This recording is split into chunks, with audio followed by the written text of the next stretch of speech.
আসসালামু আলাইকুম প্রিয় শিক্ষার্থীরা, আশা করি সবাই ভালো আছো।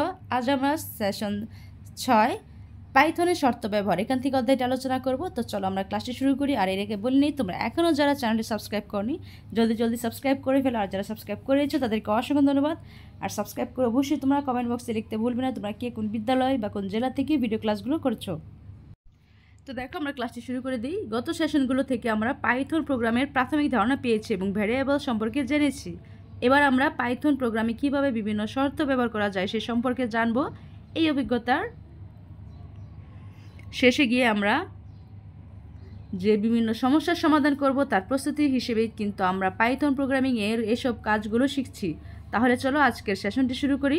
অনেক সময় বাস্তব জীবনে এমন কিছু ঘটনা ঘটে যেখানে ফলাফল কোনো শর্তের উপর নির্ভরশীল। ধরি আমাদের বিদ্যালয়ে একটি ক্রীড়া প্রতিযোগিতা অনুষ্ঠিত হচ্ছে। 100 মিটার দৌড়ে সবার আগে যে আসবে সে হবে প্রথম, এরপর যে আসবে সে হবে দ্বিতীয়, তারপর আসলে হবে তৃতীয়, মানে তারপর যে আসবে সে হবে তৃতীয়। আর এরপর যারা আসবে তাদের অনুপ্রেরণা দেওয়া হবে পরের বার আরও ভালো করার জন্য। তাহলে এখানে কিন্তু শর্তের উপস্থিতি আছে। শর্ত অনুযায়ী সবাই কিন্তু প্রথম হতে পারবে না বা সেরা 3-এ আসতে পারবে না।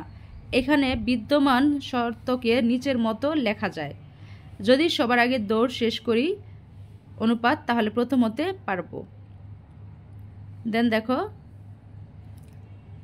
অথবা যদি এরপরে দৌড় শেষ করি তাহলে দ্বিতীয় হতে পারবো, অথবা যদি তারপরে দৌড় শেষ করি তাহলে তৃতীয় হতে পারবো, অন্যথায় পরের বার আরও ভালো করে চেষ্টা করব। ঠিক আছে, মানে ফেল নাই কোনো। ঠিক আছে, যেমন আমাদের পরীক্ষার সিস্টেম, কখনো আমাদের ফেল পাস নাই, এখন আমাদের পারদর্শিতা দেখবে। ঠিক আছে, এখন পারদর্শিতা একটু খারাপ হলে নেক্সট পরীক্ষা পারদর্শিতা আরও ভালো করবো, আরও ভালো করে শিখবো, অনুপ্রেরণা যোগাবে। তো সেই বিষয়টি আসলে আমাদের এখানেও তাই প্রকাশ পেয়েছে। তো আমাদের পরীক্ষার সিস্টেমটা অনেকটা এরকম না আমার বর্তমানে আমাদের পড়ালেখার সিস্টেমটা। এই যে আমরা লিখলাম, যদি এটাকে প্রোগ্রামিং করার সময় লেখা হয় ইংরেজিতে ইফ। প্রোগ্রামে আমরা ইফ লিখে কোনো শর্ত দিলে প্রোগ্রাম যাচাই করবে সেই শর্ত পূরণ হয়েছে কিনা। যদি শর্ত পূরণ হয় তাহলে ইফের অধীনে লেখা কাজগুলো সম্পন্ন করবে। যেমন আমরা যদি এমন একটি প্রোগ্রাম লিখি, ইফ মাই ভেরিয়েবল ইকুয়াল 5, তো দেখো এখানে প্রিন্ট মেথড ব্যবহার করে ভ্যালু ইজ 5। এর অর্থ হলো ইফ দিয়ে আমরা একটি শর্ত দিয়েছি যে মাই ভেরিয়েবল এর মান 5-এর সমান হতে হবে শুধুমাত্র, তাহলেই ইফ এর শর্ত পূরণ হবে। আর শর্ত পূরণ হলে তখন প্রিন্ট করে আমরা জানিয়ে দেব ভ্যালু ইজ 5। এখানে একটি বিষয় খেয়াল রাখতে হবে, আমরা যখন কোনো ভ্যারিয়েবলের মধ্যে কোনো তথ্য জমা রাখতে চাই তখন আমরা এভাবে লিখি মাই ভ্যারিয়েবল ইকুয়াল 5। কারণ ইকুয়াল হলো একটি অ্যাসাইনমেন্ট অপারেটর যা একটি মানকে অ্যাসাইন করে বা ভেরিয়েবলে জমা রাখে। এই অ্যাসাইন মানে ভেরিয়েবলের মান জমা রাখা। অপরদিকে আমরা যখন কন্ডিশনের শর্ত পূরণ হয়েছে কিনা যাচাই করব তখন একটি চিহ্ন দিলে শর্ত যাচাই করা যাবে না, তখন দিতে হবে এজ ইকুয়াল 2বার দিয়ে চিহ্ন। এই 2বারের চিহ্ন ইকুয়ালের মানে হলো এই চিহ্নের বাম পাশে ও ডান পাশে থাকা মান সমান কিনা সেটি যাচাই করা হচ্ছে। ইকুয়াল কিন্তু এখানে 2বার হচ্ছে, এটার মান হচ্ছে কি, এই 2বার ইকুয়াল থাকার মানে কি, আবার বলছে দেখো এই চিহ্নের বাম পাশে ও ডান পাশে থাকা মান যে পরিমাণটা বা মান সমান কিনা সেটি যাচাই করা হচ্ছে।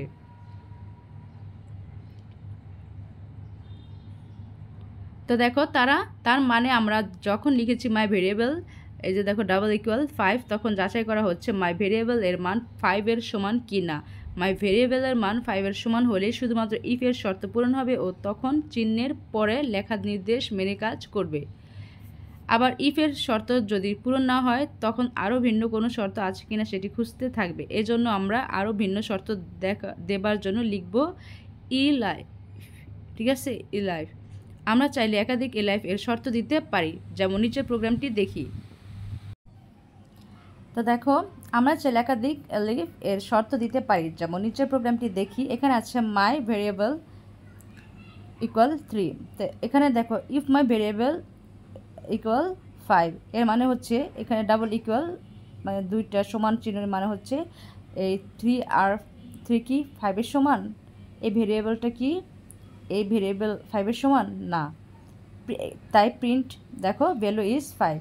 আবার এলিফ মাই ভেরিয়েবল ডাবল ইকুয়াল 4, তো এই 4টা কি এই 3-এর সমান হয় না। 3 আর 4 আর 3 কি সমান হয়? হয় না। তাহলে প্রিন্ট কি হবে? Value is 4। তারপর দেখো এখানে এলিফ মাই ভ্যারিয়েবল 3 ইকুয়াল, দেখো ডাবল ইকুয়াল 3, এখানে প্রিন্ট ভ্যালু ইজ 3। কারণ কি? দেখো এই 3টা এই 3 সমান কিন্তু হয়, এই 3 সমান হয়, তাহলে প্রিন্ট ভ্যালু ইজ 3। এখানে দেখো এখানে সবার আগে ইফের শর্ত যাচাই হবে যে মাই ভেরিয়েবল এর মান 5 কি না। যদি মান মিলে যায় তাহলে ইফ এর কাজ সম্পন্ন করবে, কিন্তু পরের শর্তগুলো আর যাচাই করবে না। আর যদি ইফের শর্ত পূরণ না হয় তাহলে পরের এলিফ এ চলে যাবে এবং যাচাই করবে মাই ভেরিয়েবল এর মান 4 কি না। যদি শর্ত এবার পূরণ হয়ে যায় তাহলে পরের এলিফ আর যাচাই করবে না, কিন্তু এবারও যদি এলিফের শর্ত পূরণ না হয় তাহলে পরের এলিফ এর কাছে চলে যাবে। এভাবে শর্ত যাচাই চলতে থাকবে শর্ত পূরণ না হওয়া পর্যন্ত, অথবা সব শর্ত যাচাই শেষ না হওয়া পর্যন্ত। তবে খেয়াল করে দেখো, ইফ মাই ভ্যারিয়েবল, এই দেখো ডাবল ইকুয়াল 5 লেখার পরের লাইনে আমরা ইফ এর ঠিক নিচ বরাবর থেকে আবার পরের অংশ লেখা শুরু করিনি, আমরা কিছুটা ফাঁকা রেখেছি। আসলে এখানে 4টি স্পেস সমপরিমাণ ফাঁকা রেখে তারপর কোড লেখা হয়েছে। এটাকে বলা হয় ইন্ডেন্টেশন। এটা পাইথনে খুব গুরুত্বপূর্ণ। যদি আমরা যথাযথ ইন্ডেন্টেশন না দেই তাহলে পাইথনের কোড রান হবে না। আমরা এর দেখতে পাবো, আমরা ইরর দেখতে পাবো, ঠিক আছে? আমরা যে বলে না ইরর, সে ইরর দেখতে পাবো যখনই ইফ এর অধীনে কোনো লাইন আমরা লিখব, সেগুলো অবশ্যই 4টি ফাঁকা স্পেস রেখে কাজ করবে। এজন্য আমরা লিখেছিলাম ইফ মাই ভ্যারিয়েবল, দেখো 2টা ইকুয়াল 5, প্রিন্ট ভ্যালু ইজ 5। এটা না লিখে যদি লিখতাম ইফ মাই ভ্যারিয়েবল, দেখো ডাবল ইকুয়াল 5, তাহলে প্রিন্ট ভ্যালু ইজ 5, তাহলে সেটা ভুল হতো ও কোড কাজ করতো না।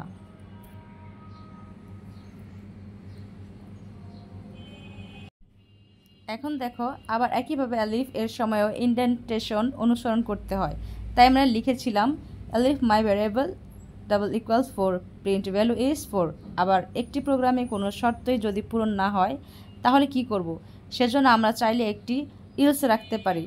কোনো শর্তই পূরণ না হলে সেক্ষেত্রে ইলসের মধ্যে বলা কাজটি সম্পন্ন করবে। যেমন আমরা যদি নিচের প্রোগ্রাম লিখি, দেখো মাই ভ্যারিয়েবল 2, তো দেখো এখানে মাই ভ্যারিয়েবল 2, এখানে ইফ মাই ভ্যারিয়েবল ইকুয়াল 5, এখানে 5 কিন্তু 2 এর সমান হয় না, তাই প্রিন্ট ভ্যালু ইজ 5। আবার দেখো যেহেতু সমান হয়নি তাই আবার এলিফ মাই ভ্যারিয়েবল 4, দেখো প্রিন্ট ভ্যালু ইজ 4, কারণ 4 2 এর সমান হয়নি, ঠিক আছে? 2 কি 4 এর সমান হয়নি, প্রিন্ট ভ্যালু ইজ 4। আবার দেখো যেহেতু যতক্ষণ সমান না হবে আমাদের পর্যায়ক্রমে চলতে থাকবে। দেখো এলিফ মাই ভ্যারিয়েবল 3, দেখো ডাবল ইকুয়াল দিয়ে 3 দেওয়া হয়েছে, প্রিন্ট ভ্যালু ইজ 3, কারণ এই 3টাও কি 2 এর সমান হচ্ছে না। তাহলে এখানে দেখো এখানে আছে ইলস, এখানে দেখো ইলস আছে, else then print no condition was true, কোনোটা এখানে মিলেনি, ঠিক না? খেয়াল করে দেখি ইলস লেখার পরেও আমাদের ইন্ডেন্টেশন অনুসরণ করতে হয়েছে। থনিম সফটওয়্যার, আমরা পাইথন প্রোগ্রাম লিখলে নিজেই প্রয়োজন মতো ইন্ডেন্টেশন নিয়ে নিব, আমাদের খুব একটা ভাবতে হবে না। কিন্তু কাগজে বা বইয়ে প্রোগ্রাম লেখার সময় অবশ্যই আমরা নিজেরা খেয়াল করে প্রয়োজন অনুসারে ইন্ডেন্টেশন দিব। চলো এবার দেখি এমন একটি প্রোগ্রামের বিভিন্ন ধাপে কিভাবে আমরা শর্ত যাচাই করে আউটপুট বের করতে পারি। তো দেখো এই জন্য এই প্রোগ্রামের জন্য নিচের ছক পূরণ করি। তা দেখো আমরা আমাদের নিচের ছকটি পূরণ করি। এখানে দেখো মাই ভেরিয়েবলের আসল মান কত, প্রথম শর্ত যাচাই, মাই ভেরিয়েবলের মান কি 5, উত্তর হ্যাঁ হলে প্রিন্ট করব। তো চলো আমরা উত্তর পথে চলে যাই। তো দেখো মাই ভেরিয়েবল এর আসল মান 10, প্রথম শর্ত যাচাই, if my variable equal 5 double equal 5, my variable এর মান কি 5, মাই ভেরিয়েবল এর মান কি 5 নয়, তাই ভ্যালু ইজ 5 প্রিন্ট করবে না। পরের ধাপে চলে যাই। তো দেখো এখন দ্বিতীয় শর্ত যাচাই, if my variable equal 4, my variable এর মান কি 4, মাই ভেরিয়েবল এর মান কি 4 নয়, তাই ভ্যালু ইজ 4 প্রিন্ট করবে না। পরের ধাপে চলে যাই। তৃতীয় শর্ত যাচাই, এলিফ মাই ভেরিয়েবল 3, ভেরিয়েবল 3 এর মান কি 3। তো দেখো মাই ভেরিয়েবল এর মান 3 নয়, তাই ভ্যালু ইজ 3 প্রিন্ট করবে না। পরের ধাপে চলে যাই। যদি কোনো শর্তই পূরণ না হয় তাহলে এলসের ভেতর থাকা কাজ করব, তাই no condition was true print করব। আমাদের চূড়ান্ত সিদ্ধান্ত। তো দেখো আমাদের চূড়ান্ত সিদ্ধান্ত, মাই ভেরিয়েবল এর আসল মান 10, ফলে ছকে দেওয়া প্রথম, দ্বিতীয় এবং তৃতীয় শর্ত পূরণ হয়নি, তাই এলসের ভিতরের অংশ no condition was true print করেছে। এই কাজটির মাধ্যমে আমাদের চূড়ান্ত সিদ্ধান্ত হয়েছে প্রোগ্রামে কোনো শর্তই যদি পূরণ না হয় তাহলে এলস ব্যবহার করতে পারি এবং এলসের ভিতরের অংশ প্রিন্ট করতে পারি। তো দেখো আমরা আমাদের এই ছকটি কমপ্লিট করে ফেলেছি। এখন আমরা যাব নেক্সটে। এখানে দেখো আছে, এবারে দেখো এখানে কি বলা আছে, এবারে পরের প্রোগ্রামগুলো দেখি ও ছকে প্রোগ্রামগুলোর আউটপুট লিখে ফেলি। Program 1, running time equal 4। দেখো ইফ রানিং টাইম এর মানে হচ্ছে এটা কি, এই যে মানটা এটা কি 40-এর থেকে 60 থেকে কি 40 বড় নাকি সমান? যেহেতু 60 থেকে 40 বড়ও না আবার সমানও না, তাহলে প্রিন্ট দেখো great, have a healthy routine like this everyday. Elif running time দেখো 40 থেকে কি 40 বড় না সমান? তো 40 থেকে কিন্তু 40 আমাদের সমান হচ্ছে, তাহলে এখানে কি হবে, print good job keep running everyday. আবার দেখো এখানে ইলস চলে এসেছে। এখানে দেখো যেহেতু প্রিন্ট দিলে you need to run more everyday, ইলসে আমাদের আর এটা কাজ করবে না, যেহেতু আমাদের এটা চলে এসেছে। আউটপুট, এখানে আউটপুটে কী হবে, তো চলো আমরা উত্তরপত্র থেকে সেটা দেখে নিই। তো দেখো আমরা আউটপুটে চলে এসেছি। আউটপুট হবে good job keep running everyday. এখানে আউটপুটে কী হবে, good job keep running everyday. তো আমরা এই আউটপুটটা লিখে ফেললাম। এখন আমরা দেখব program 2। Today temperature equal 15। If today temperature দেখো 15 কি 13 থেকে বড় না সমান? দেখো print it is very hot today. তো দেখো যেহেতু 30 15 থেকে এখানে ইফ টুডে, এখানে যেহেতু আমরা জানি 15, তো 30 কিন্তু 15 থেকে বড়ও না আবার সমানও না, তাই এখানে ঢুকবে না, তাই print it is very hot today.